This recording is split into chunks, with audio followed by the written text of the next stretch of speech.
interesting how we go from a movie called Lilo and Stitch to its sequel Stitch to its other sequel called Lilo and Stitch 2. Though in a way, I do kind of understand it, seeing how Stitch was obviously a pilot to a TV series like Tarzan and Jane was a pilot to a TV series, but then they come out with Tarzan 2 and Lilo and Stitch 2, which seem more like actual sequels.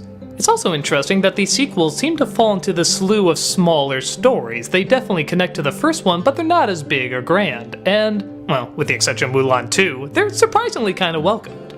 I really enjoyed Tarzan 2, I thought a lot of great effort was put into it, and here, this one's not too bad either. For the most part, we'll get to the bad stuff too. In this movie, Stitch has a glitch. He starts acting all evil and attacking people and doing all sorts of terrible things. But it comes and goes. Eventually it's discovered that this came from a glitch that happened years ago and the Russian alien is trying to figure out how to stop it. While that's going on, Lilo has this big hula competition that she really wants to win, especially seeing how her mother won it years ago. And the rest of the story focuses less on alien encounters and explosions and ray guns, and more on them just trying to figure out what to do for their hula contest and keeping Stitch under control. Like I said, a much smaller movie, but for what it is, it's actually alright. In the first film I thought the sisters really stole the show, and in the second film I thought the aliens really stole the show, and here it seems perfectly balanced. Both Lilo and Stitch are a ton of fun to watch. They're just adorable. I love how she's written like a real little kid, and that sort of spreads to Stitch as well. The side characters, though nobody really knew, are a lot of fun to watch as well. Does that make it as good as the first? Well, there are a couple problems.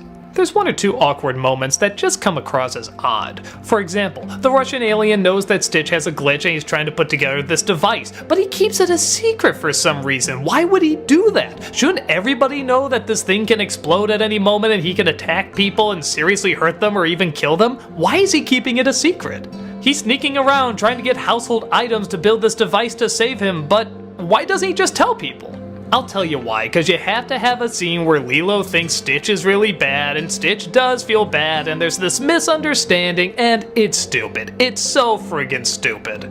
There's also minor things, like the romance between Nani and the boyfriend is kinda bland once again. I guess they never really got this right. Sometimes there's a read from an actor that clearly needed to be done again. And even the watercolor backgrounds are a little too obvious this time. I don't know, I remember in the first film it was blended a little better, but here it just looks super flat. And I know that's kind of the idea of watercolor, but I don't know, it doesn't blend as well here.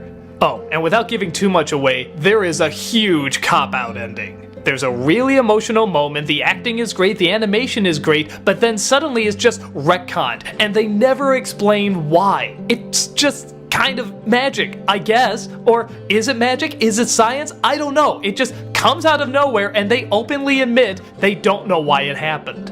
Stuff like this that could so easily be fixed is what keeps it from being as good as the original. But still, I'd be lying if I said I didn't enjoy a lot of it, again, as smaller stories go.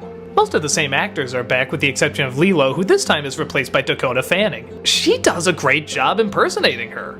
Not just the voice, but the heart, the comedy, the emotion, she really gets it. I don't know if they switched her out because they wanted a bigger celebrity or if the original actress's voice was changing, but she does a great job. You barely even notice the difference. So even though it's a sequel that doesn't really add much, and yeah, probably doesn't need to exist, I still have a soft spot for Lilo and Stitch, and if you do too, you'll probably enjoy this. Grab your hover ship and check it out.